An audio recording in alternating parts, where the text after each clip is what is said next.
আজ আমি তোমাদেরকে লবণ এবং জলের একটা পরীক্ষা করে দেখাবো। আমি নিয়েছি কালাই কালাই গুঁড়ো 1 গ্লাস জল, একেবারে কালাই কালাই গুঁড়ো, আর নিয়েছি বেশ খানিকটা লবণ। এখন আমি যদি অল্প অল্প করে লবণ এই জলের মধ্যে মেশাতে থাকি, তাহলে এই জল উপচে পড়বে না পড়বে না? তোমাদের কেউ কেউ বলবে হ্যাঁ পড়বে, কেউ কেউ বলবে না। এখন কি হচ্ছে সেটা আমাকে মিশিয়ে দেখতে হবে। আমি অল্প অল্প করে লবণ ছড়িয়ে দিচ্ছি জলের মধ্যে এবং একটা স্টিরার দিয়ে নেড়ে দিচ্ছি। স্টিরার দিয়ে নেড়ে লবণটাকে মিশিয়ে দেওয়ার চেষ্টা করছি। আবার লবণ দিয়ে এর মধ্যে ছড়িয়ে দিচ্ছি। দেখো একেবারে কানায় কানায় গুঁড়ো জল আর লবণ মেশাচ্ছি, স্টিরার দিয়ে রাখছি, এক ফোঁটাও কিন্তু জল পড়েছে। আবার লবণ দিচ্ছি, মেশাচ্ছি।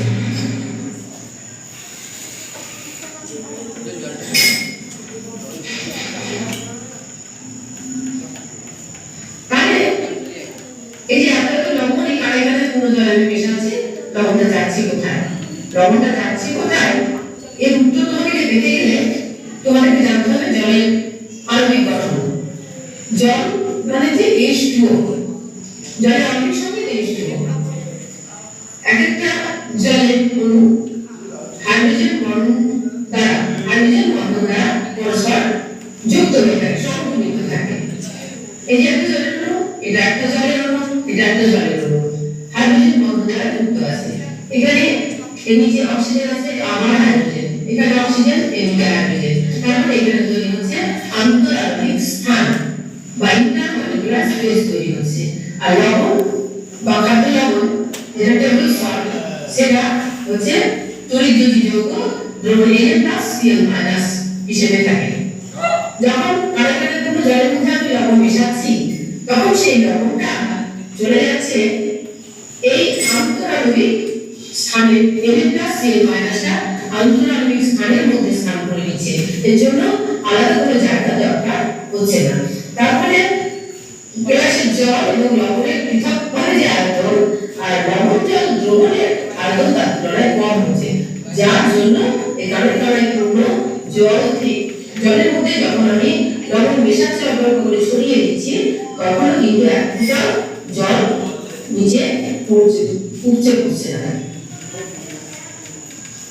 তাহলে এই আন্তঃআণবিক স্থানের জন্যই কানায় কানায় পূর্ণ গ্লাস থেকে জল উপচে পড়ছে না, এটা আমরা জানলাম।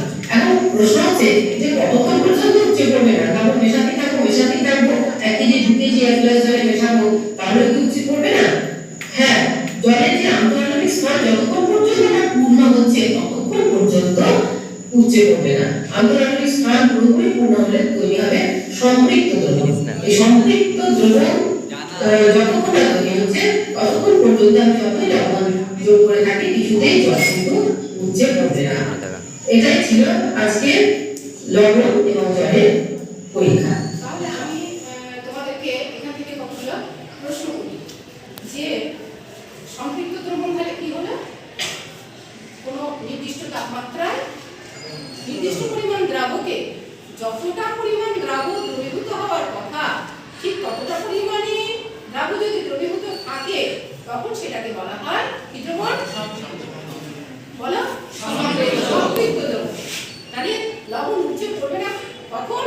যতক্ষণ পর্যন্ত না সম্পৃক্ত দ্রবণ তৈরি হচ্ছে। আর লবণটা কি হতে হবে? অবশ্যই শুষ্ক হতে হবে।